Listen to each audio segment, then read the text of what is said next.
pete kwa uso.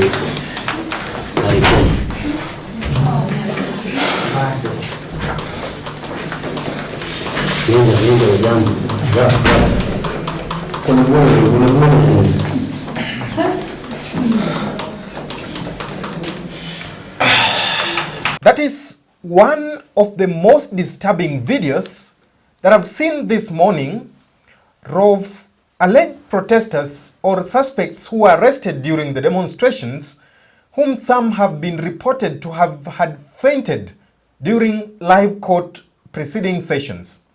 Reasons for their fainting is because of forced hunger strikes that they've been sent into by the people who have allegedly arrested them. These are people who are reported to have been in police custody and have not been fed for the last 2 or 3 days while in the hands of the police. Then, you ask yourself, when we did promulgate the new Constitution 2010 into action, many Kenyans saw this as a relief, and at a time that this will release us from the yoke of oppression of neocolonialism-like tactics that are used by the police service and other state agencies against its very citizens. And for your information, Article 49, Clause 1, Article 50, Clause 2, and other subsequent articles provide for the rights of an arrested person, which an article that I wish to quote is that an arrested person has the right to be released on bond or bail on reasonable conditions pending a charge or trial unless there are compelling reasons not to be released. The same Constitution stipulates and says it clearly that an arrested person has the right and the reason has the right to be informed for the reason of the arrest, the right to remain silent, the right to communicate with an advocate, and in the event that they cannot afford one, they have the right to be provided to or to be provided by an advocate by the state. And also an arrested person has to be brought to court as soon as possible, but not less than 24 hours after being arrested. That is on the ordinary work days of the court. But that seemed to be on the contrary. Watch this ruling that was made yesterday night by this court judge who ordered for the immediate release of the arrested persons after she realized that some were arrested without valid charges and had been held for more than 24 hours without being informed on why they were arrested and without being presented before a court of law. They should give their personal details to the various investigating officers by 10 a.m. tomorrow, so that they are not held later than that.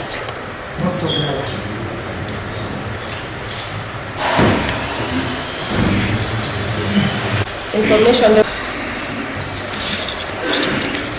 I'm fully guided. I'm just going straight to the issue was whether the prosecution made a case to detain the suspects in custody.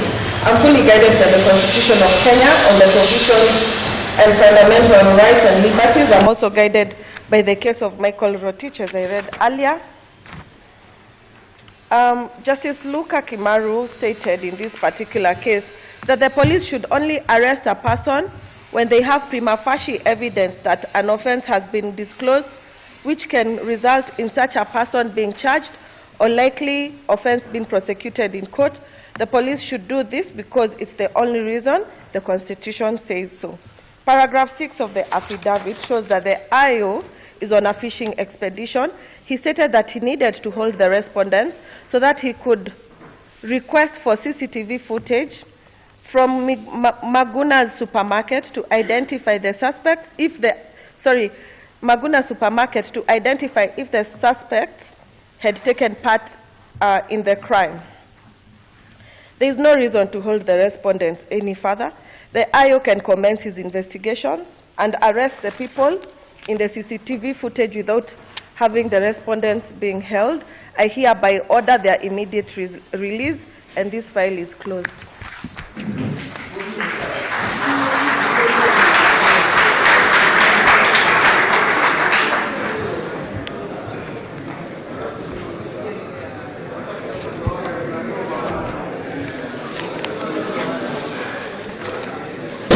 the same very constitution that Kenyans passed in 2010 says that an arrested person is not a guilty person, but rather a suspect. You are innocent until proven guilty before a court of law. So therefore, it does not warrant the police in any whatsoever way to abuse your rights in any whatsoever way, assuming that you are guilty already as arrested and not as charged. Now, there has been a trend, and before we go to, there has been a trend, of course, where the Directorate of Criminal Investigations, that is DCI, and the Directorate of Public Prosecutions, DPP, has been using the law or has been subverting the Constitution of Kenya in the way in which they handle and especially protesters during protests. And that was witnessed during the recent protests by the Generation Z or the Gen Z that was being held across many parts of the country. Before we go into that further, I want us to look at how the Cabinet Secretary in charge of Interior and National Coordination of Government Affairs, Professor Kindiki, struggled to explain the position of his ministry in regards to how the police officers conducted themselves and to how the national security agencies conducted themselves in relation to containing the peaceful protests by the Generation Zs, which was later infiltrated by goons allegedly hired by a section of some politicians in this country. Mr. Speaker, as they were enjoying, as they were making merry, as the deep state was celebrating, as the system was celebrating, suddenly, and I say suddenly, there is going to be a war in this country. There is going to be a writing on the wall. Many, Tekel and Parisi. That was you in August 2020, and there are many circumstances that you described there. Correct. Maybe not exactly the same as it is now, but when you reflect on that versus a situation where people had felt not being heard or not being listened, the questions of opulence, extravagance by some of the state officers, what comes to mind now? Two differences between my speech in 2020 and what happened in June 25th. Mm-hmm. The first difference, of course, is that towards the end of that clip, I said that there's going to be a war. Not war, W-A-R.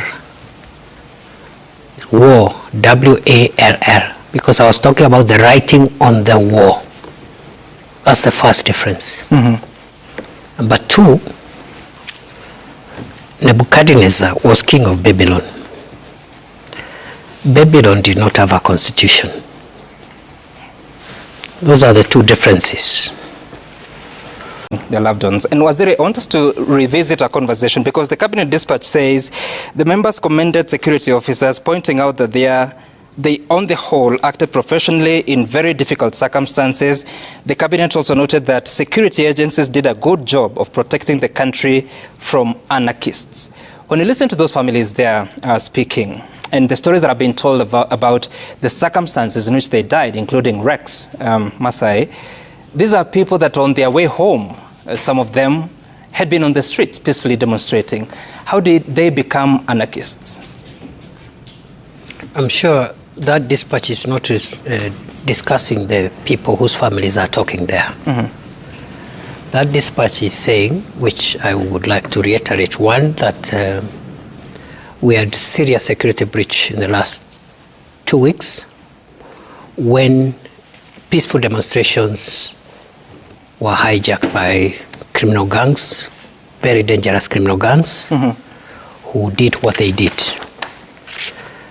And the loss of life that was occasioned in during those protests is regrettable. Right. I think if you look at that dispatch, I don't know whether you've seen a sentence that sends the collective condolences of the cabinet of Kenya. Mm-hmm. which I still reiterate, even in my personal capacity as the Interior Minister. It should not have happened.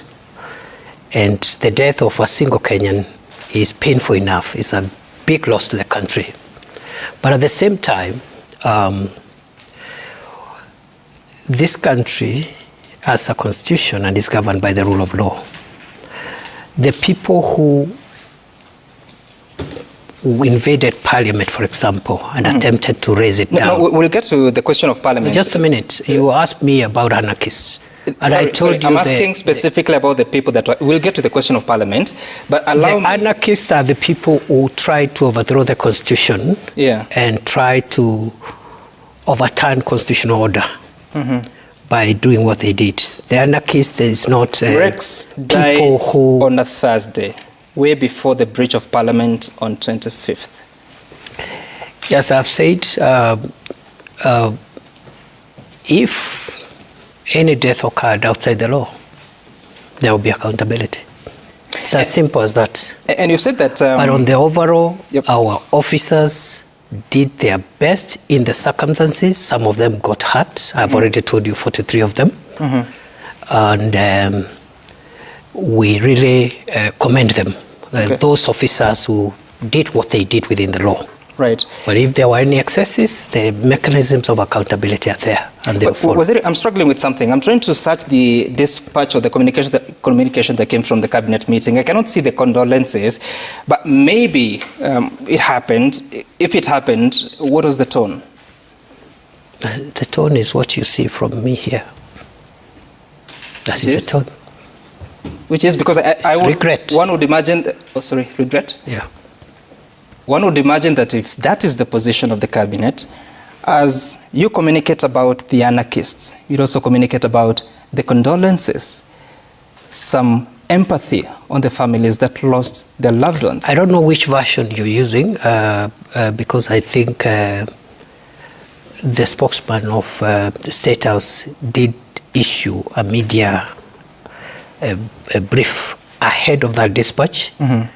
And whether perhaps in the summary that you have there, the condolences are there or not, I just want to say that the cabinet did appreciate that Kenyans died, Surprisingly expressed enough, regret. Yesterday, the cabinet, chaired by the president, had a meeting. And in as far as Kenyans have been crying that the police have been using excess force to combat peaceful protesters, the cabinet didn't see it, and they instead went ahead and commended the police for their action. Of course, it is not wrong to commend the police because their mandate is to maintain law and order, and on that, in instances that they maintained law and order professionally, we commend them. But in instances that police went overboard in maintaining law and order and instead turned into a police state where cases of extrajudicial killings, illegal and arbitrary arrests were being made against citizens in an attempt to quash peaceful demonstrators who are just expressing their constitutional rights at the leaders whom they very elected into office, was wrong. So, I was surprised to see a cabinet dispatch commending the police and not castigating some of the instances that members of the service or officers from the police service used force or excessive force in quelling the protests. Of course, now, having listened to that, there are cases where the Directorate of Criminal Investigation, DCI, has been castigated for using, I don't know what to term that sort of evidence, because this is a professional body mandated with coordinating and looking into the criminal activities of some crimes committed into this country. And in instances where they're supposed to be using concrete evidence, the DCI and DPP have instead resorted to using of unconventional means and sources in order to unmask whom they claim are criminals. Last week, of course, it was a surprise to see the DCI publish some information of some Kisii-based pastor among its list of wanted suspects whom had been accused of vandalism and destruction of property, only later for them to realize that they just randomly picked that picture from social media, and the man or the person in question had earlier visited the Majority Whip Silvano Sosoro at Parliament buildings. And instead the DCI went ahead and picked his image from social media and said that he was among those who were wanted in regards to that. Of course, they found themselves in a spot and were forced to apologize. This is not the first time that this is happening. Why would a professional body like DCI rely on social media information in order to track down criminals? Of course, social media can be one of the ways, but the law provides, or it is common sense, that they can instead use CCTV cameras that they have been provided, and they should analyze these scenes forensically in order not just to label anybody or any person a crime or a criminal. So, as I've said, this is not the first time they're doing this. Sometimes back in March 2023, when the Azimio political wing held anti-government demonstrations, the same DCI published fake photos, some taken as far as 15 years ago during previous demonstrations, claiming they were from the opposition Azimio anti-government campaign protests, and they were looking for the people in those pictures. And even to take it further, some pictures were picked from other countries.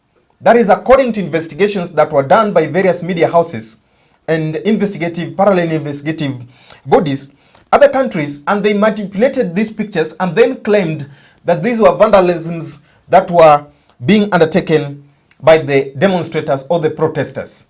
So this one, at what point does it paint the image of DCI? And for your information today, there are a majority of people in this country who are in prison for crimes they did not commit, for crimes such as this, because when they are arrested, they're not being given a chance to be informed of their arrests, to defend themselves, and they are just accused falsely in the name of making arbitrary arrests.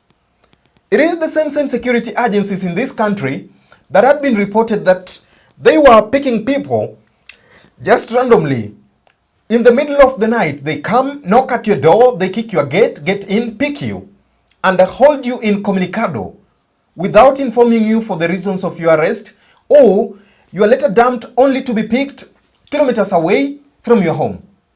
A case in point was of a social media political commentator, Gabriel Oguda, who was arrested in his home here in Nairobi, only for him to be retrieved at a police station in Kajiado.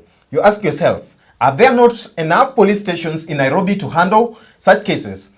And if indeed the state believes that these people commit crimes, then the very same constitution allows it for them to write to these people, requiring them to surrender themselves in any of the nearest police stations, or even a specific one if they wish to do so. And I believe Kenyans are law-abiding citizens that will abide by this. And in the event that a person fails to abide by this, then that is the situation that police is allowed to use other means to access these people. So that has been very, very unfortunate in this country. Of course, also the DPP has not been spared in these claims. They also came under fire after prosecutors made mistakes in filing charges against people arrested during the protests. For example, on Wednesday, a court in Nyahururu released a man accused of chanting anti-Ruto slogans during Tuesday's protests, where the principal magistrate cited lack of sufficient evidence in a redacted charge sheet. The man who was identified before court as Robert Ndungu was charged in that magistrate's court on July 3rd for chanting Ruto must go and other anti-government slogans. So that was the only charge that he was presented before the court of law. And the constitution stipulates, and it's a right of every Kenyan to express. You have a right to express your opinion. Saying Ruto must go, that is your opinion.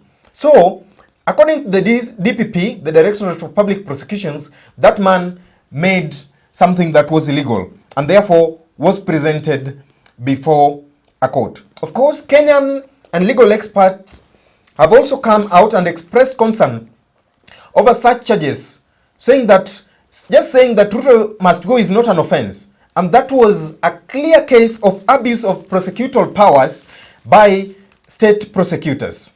Of course, I did share to you a snippet of a video of a judge releasing the arrested protesters. And I looked at the face of the prosecutors in that bench, and they seem to be people who are ashamed of what they were doing, because they seem to be forcing things. And that clearly tells us that in as much as we say that the arms of the government are independent, then the judiciary is not an independent arm. It seems to be acting on some orders from other arms of government that are not there. Of course, these are issues that we usually witness when there are demonstrations or when Kenyans come out to express their very rights as allowed by the Kenyan Constitution 2010, which should not be curtailed. Another case that was brought into the public limelight was a case in Eldoret, Uasin Gishu County, where the High Court on Wednesday was forced to reduce the bond term of a man who was charged with stealing goods worth 37 million. And this man was given a bond of 10 million.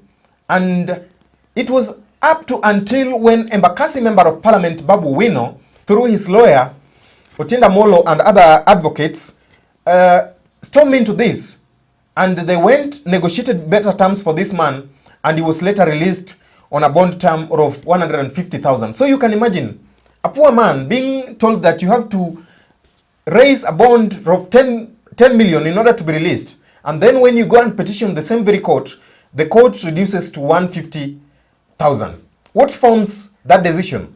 What forms that decision if at all the prosecutors are doing their work professionally without being infiltrated by some elements outside the work environment?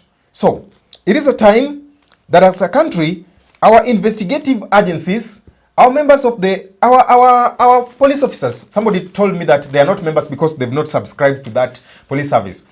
Our officers from the police service, those who are acting against the constitution, come to better terms that demonstrating is not a crime. Of course, it has also been a painful week, having watched cases of where police within Rongai used excess force against people who are residing with within those areas, and an instant where a boy aged 12, Kennedy Onyango, was killed after being shot at 12 times by the after being shot 8 times by 8 bullets landed on him after being shot allegedly by police officers. So these have been very, very unfortunate events that have been happening in this country. So we want to call upon the National Police Service, the investigative agencies, and the leaders elected and charged with the mandates of protecting the lives of the citizens of this country to see to an end to these instances of extrajudicial killings, forced disappearances, and use of excessive force and uncouth, unconventional means to deal with peaceful protesters. Thank you for watching.